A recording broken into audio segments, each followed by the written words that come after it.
This hector is Tromsø, which is the largest town in northern Norway, and I've just spent the night in this very expensive hotel, and you know, dear boy, they refuse to sell me spirits on a Sunday.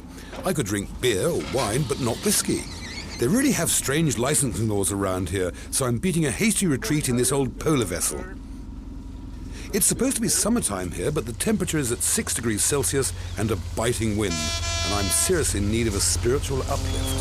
So I'm heading for the northernmost part of Norway, Kirkenes.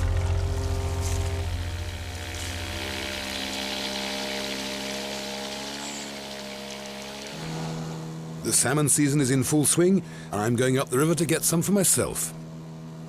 The Sami community have fished the river for centuries, and until recently have had free rights to the salmon. Now, the stringent rules governing the netting of fish has led to bitter feuds between the Sami and the local government. The river is carefully policed, and the Sami fishermen are only allowed to cast their net once every 2 hours, and for one throw only. If they catch nothing, they cannot recast.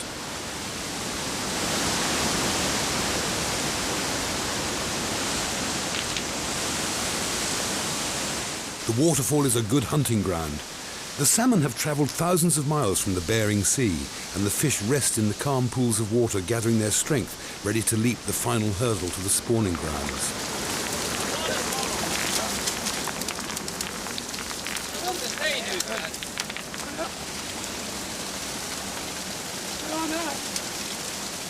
These 4 beauties have made their last journey and will produce one of the freshest dishes I've ever cooked, from river to tummy in 20 minutes. Obviously, today is all about salmon. So I'm going to cook a smashing fillet of fresh salmon straight from the river behind me, which, incidentally, that waterfall in January, February, March and April is absolutely frozen solid, not a trickle through it. Okay, fish goes onto there. Now, while that cooks away for a little while, I'm going to make a sauce to go on the fish, which in this pot here, Vlad, I've got chopped mint, chopped parsley and chopped dill. Now we put in some chopped tomato, then some garlic, quite a lot of garlic, and then some chopped onion. We mix that round, add in some olive oil, a little drop of lemon juice, like so, and pinch of salt and a grind of pepper. Now that's a terribly simple sauce for the salmon, and you can put that sauce on any grilled fish of any kind, from herrings to cod to salmon to bass to bream to trout, anything you like. So that's our first dressing done. See how the salmon's getting on. That's doing splendidly. While that's cooking away, we're going to add some prunes onto the plancha, just some dried prunes. They're not soaked. We add some apricots, dried, not soaked, and some pine nuts. A little drop of olive oil over those.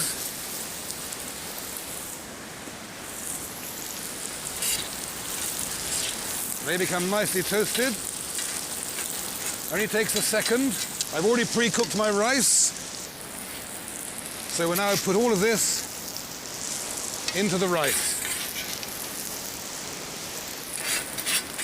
Toasted pine nuts, toasted apricots, and toasted prunes, all in seconds on the plancha. Stir those in together, and then we've got some excellent rice. This is a sort of a North African dish, quite good fun up here in the north of Norway. So that's okay there, that can stay warm.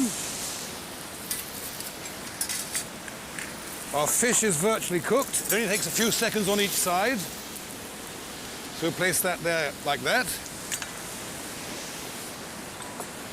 Then my potatoes. Nicely turned little potatoes to go down there.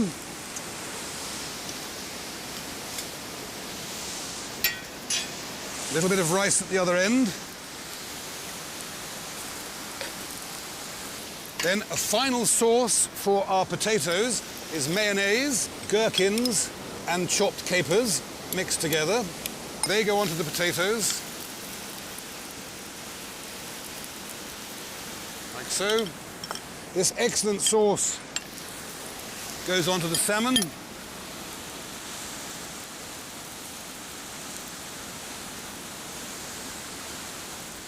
And that is absolutely it.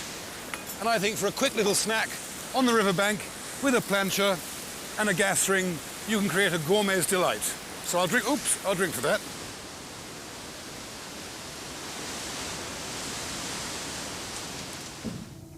Seaplanes come in very handy, nipping over mountains and landing and taking off in convenient fjords and lakes. There are no rush hour problems. In fact, my chum flies this one to his office every day. No problem.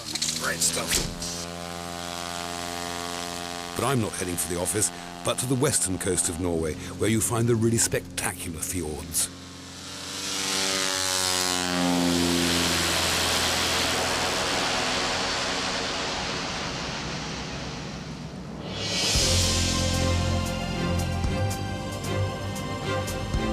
Not many people would let you drive their brand new speedboat, but my hosts seem completely at ease, considering they've just bought it for several million kroner. This is Fjord, which runs 200 kilometres inland, and we are heading towards Lars and Leila's goat farm at the far end. As usual on a Floyd shoot, the weather is closing in, but it's still a spectacular spot, with the steep green hills tumbling into the calm waters of the blue sea. 4 generations of the Findon family live here, and they make a living from goat farming and taking in tourists who want to get away from it all. The herd is kept for milking and making sweet brown goat's cheese, but Lars has slaughtered one for me so that I can make supper for the family. In these remote communities, where you even take the kids to school by boat every day, you don't have the luxury of going to Sainsbury's for your Sunday joint. So, the reality is, you get one of the goats, you slaughter it, you butcher it, and you roast it. Scott, if you can get off this sorted out for me, I want a couple of legs off of that, and I'll see you up on the mountaintop. Good. Goat is on the menu today. Goats are here. Goats are up in the mountains. The sea is there. And once again, sadly, there's no sun. But I can assure you when the sun does shine, it's exquisitely beautiful. Anyway, this is meant to be a bit of a cookery programme as well as a goat farming programme, so I suppose we ought to do a bit of that. Cast in order of appearance today, Vlad, is down here onions, garlic, ginger, coriander, cinnamon, these green things which I've forgotten for the moment, cumin, chilies, lovely saffron-infused goat's milk, eggs, pineapple, saffron-flavoured goat's yoghurt, goat itself, another piece of goat, coriander, tomatoes with basil, and of course rice. Now, we're in this very, very remote, self-sufficient community. The lady farmer here takes the kids to school every day, an hour and a half by boat down the fjord. She can't go to Sainsbury's, that's why they breed goats, and they're very self-sufficient, so much so that they make this rather dubious beer from gallons and gallons of water, barley and sugar, and they pour it into these Viking cups, and I suppose they sit and watch the sunset at night. Yes, they probably do. They see several sunsets, I would think, after they've had a few of these. It's extremely nice, very thirst-quenching. Right, onions we just sweat away in here. We don't want to brown them, just soften them. Then we put in a little ginger, or quite a lot of ginger, because I like spicy food, and this is going to be spicy. Then we put in some garlic. Now, back up to me, please, Vlad, for a second. The thing which distinguishes Indian-style spices from, say, Malaysian or Thai or Vietnamese is that they use dried spices. So when the cardamom seeds go, which are the next thing, you toast them for a little bit. It helps to release their flavour. Similarly, with the dried coriander and cinnamon stick, that too needs to be just toasted slightly in the oil to release the flavours. Turn the heat down a little. Then we put in some cumin seeds, again for the same reason. Fry them a little bit first, toast them a little bit first to release the flavours. Now once these have softened and their flavours have come out, we put in some rice. This is basmati rice, which I've washed and washed and washed and washed and rinsed and rinsed and rinsed, and it is now nice and dry again. So all the starch is out of it. But again, we need to stir fry that for a while in the oil to get the flavour right away At this stage we'll add a little bit of salt. I tell you what, this Viking stuff is damn good news. I have another slurp of that. The Pecan Darien is over there somewhere. Vikings probably hiding behind the hills waiting to pounce. They're not having any of this because it's mine. Right, then we'll put some chilies in. Then we'll add a little bit of, in this case, orange blossom water. You can use rose water, kind of stuff you can get from Asian shops or, of course, from the chemist. It gives it a very slightly fruity, fragrant flavour at the end of the day. Pop in a couple of bay leaves.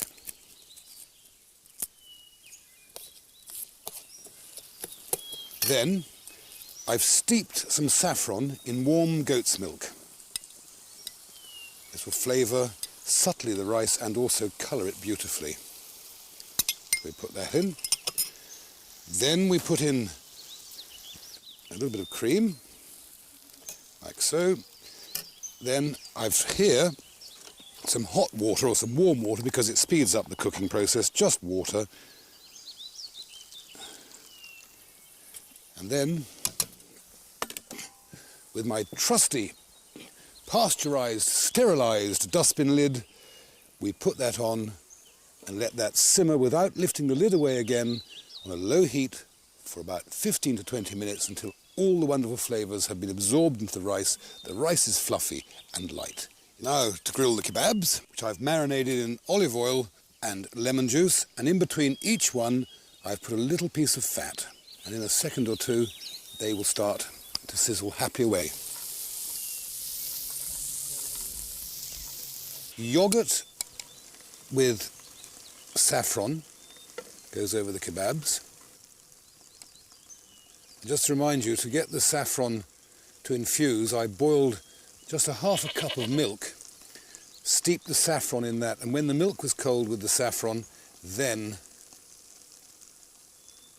I'd mix the two together. So that's that little bit, and a little bit of coriander goes onto there. Very Greek sort of dish. This is all ready. If you can bring me my nuts, please, Scott. First, I'll tip in my bits of crystallised pineapple.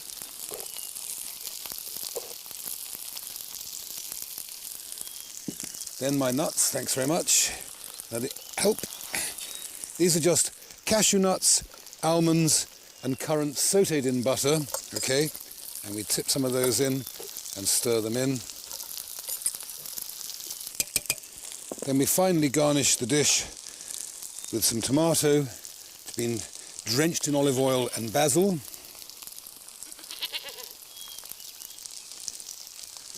A little bit of salt as well went onto the tomatoes, and a couple of bits of hard-boiled egg.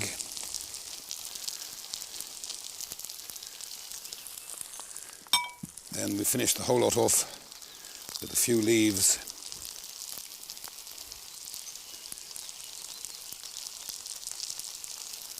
of coriander.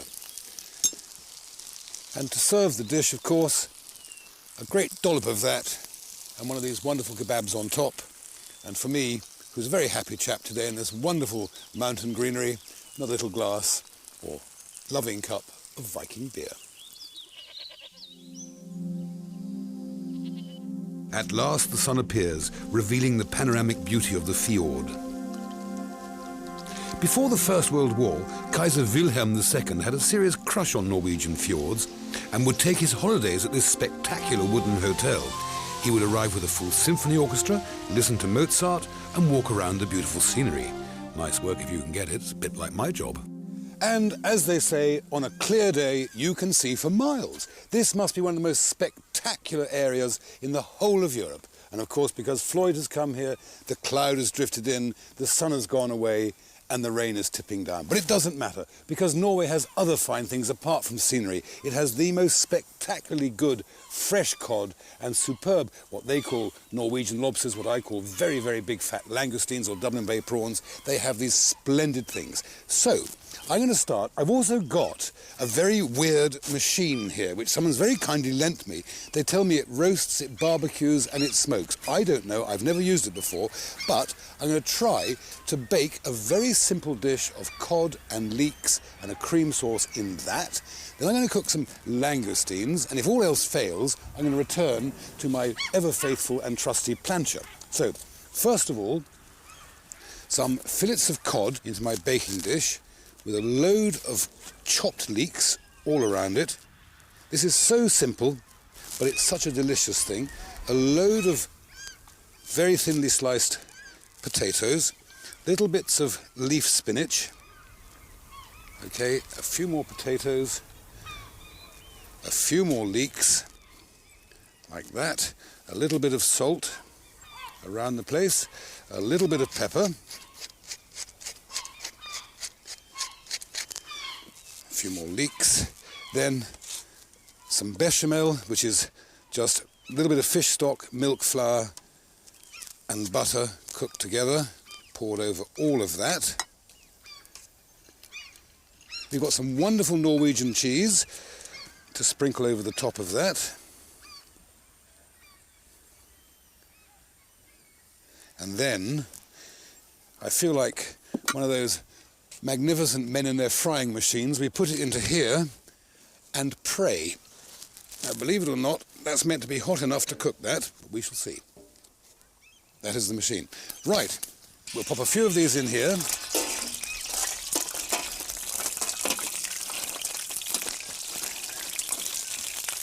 Like that.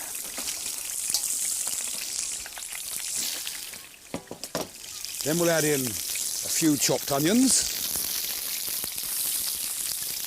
Now these are twitching, and I'm sorry, the reason they're twitching, back up to me please, Vlad. The reason they're twitching is because they're live. Now that might be offensive to some people, but those who really enjoy shellfish, it must be cooked live because that's the freshest way you can have it. Sorry if it's offensive, but that's gastronomically correct. Then we'll put in some garlic, coarsely chopped garlic. We'll turn all of these around.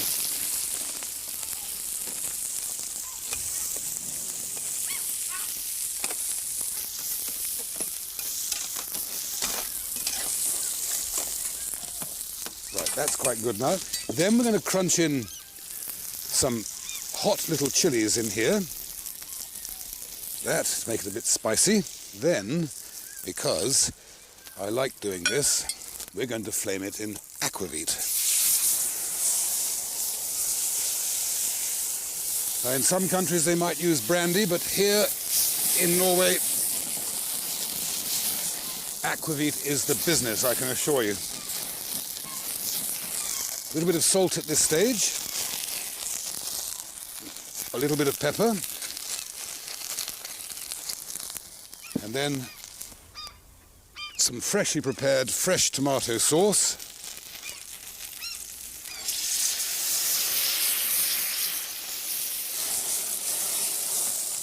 That's one little thing I found. Scott, could you bring my dustbin lid, please? I need to cover these for a few moments so they can not only simmer in the wonderfully fresh tomato sauce, but they can also steam in their own flavours and juices. A little bit of parsley, coriander.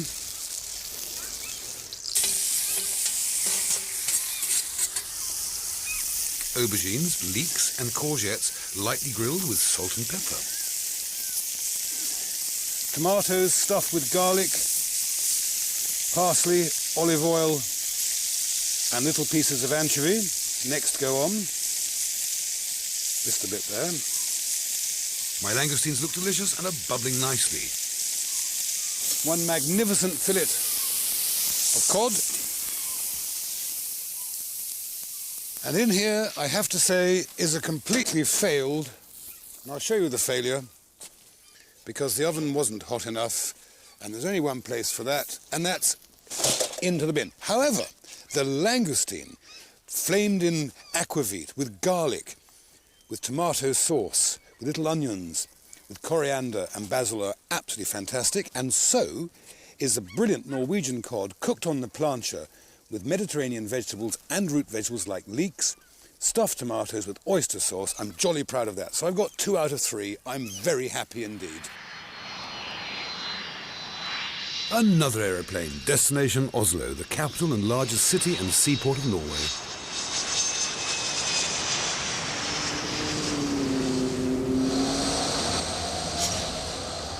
The city boasts the usual range of tourist attractions: a busy harbour, yacht marinas, a 14th century fortress, Viking museums, palaces, the Holmenkollen ski jump, and the Kon-Tiki raft, on which Thor Heyerdahl and his crew sailed from Peru to the South Pacific, and of course the infamous Gustav Wegeland sculptures. But what I really like about the place is the vibrant street life. The restaurants spill out onto the pavement, the bars are open, and the street performers are strutting their stuff.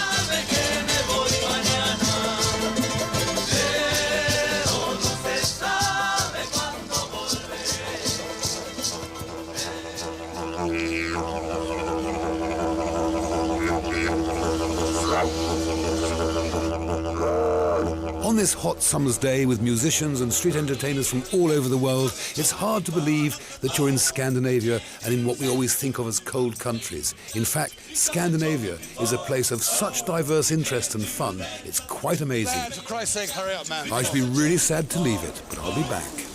Excellent. First of all, I have prepared some couscous. I need to get rid of this before I can do the rest of my cooking. So, what we're going to try to do today is have a real bit of fun mixing finest Norwegian produce of things like mussels down here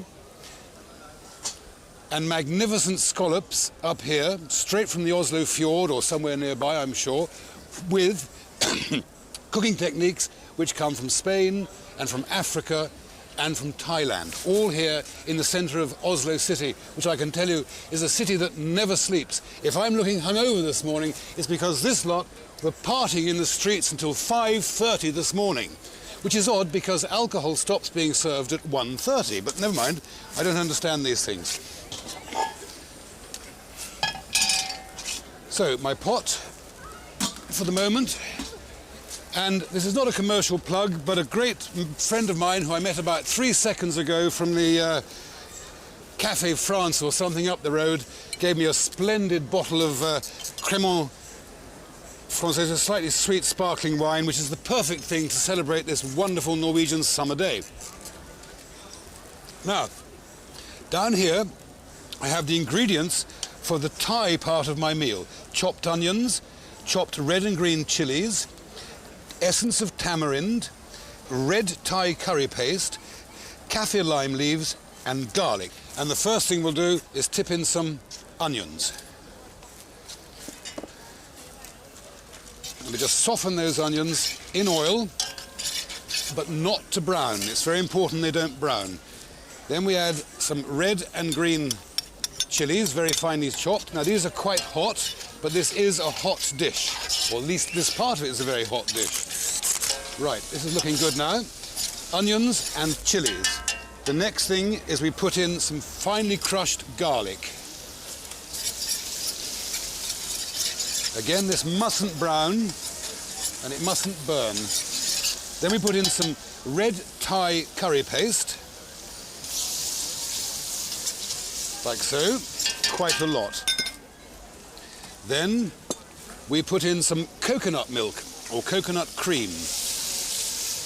This is the base of our lovely smooth sauce. Okay.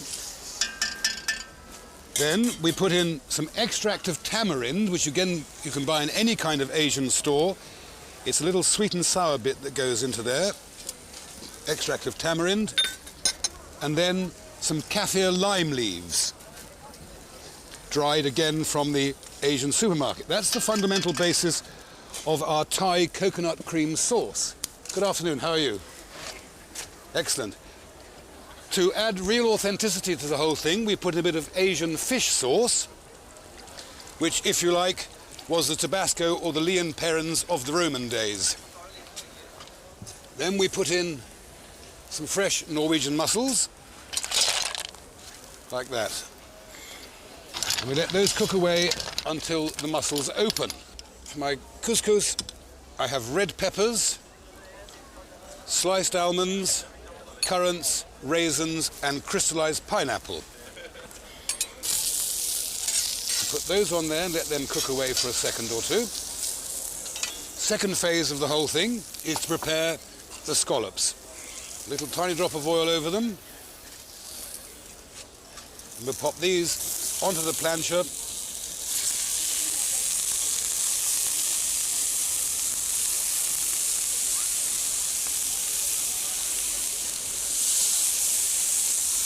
Just for a very, very brief second. In the meantime, we'll put on some nuts.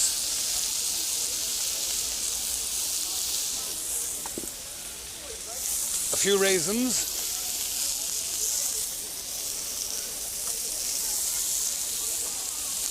And a few currants. Just to toast those. Now these only need a second, so we'll turn them over right now.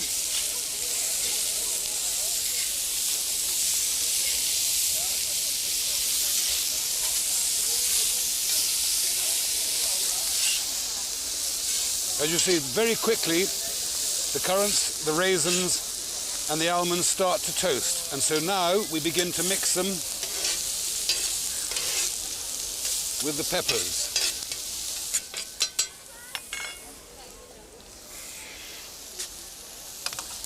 And we'll bring this over here.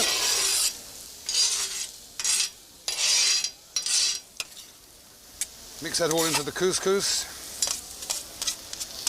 On top of the couscous, which I'll do up here to make it easier for you, Vlad, we'll place our scallops.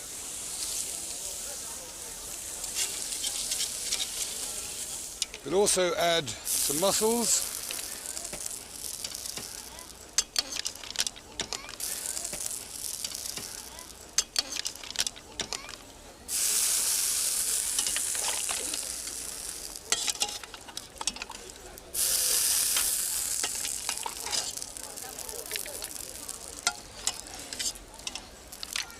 And we'll pour our wonderful Thai sauce around the edge of the dish.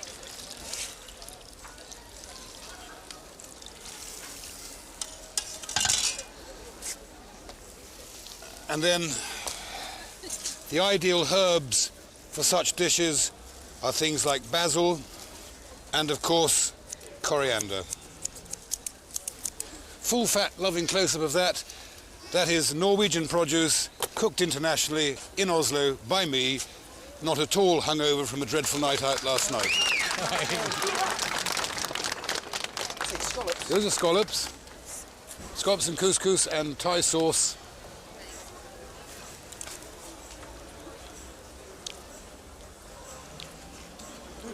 And mussels. Mussels.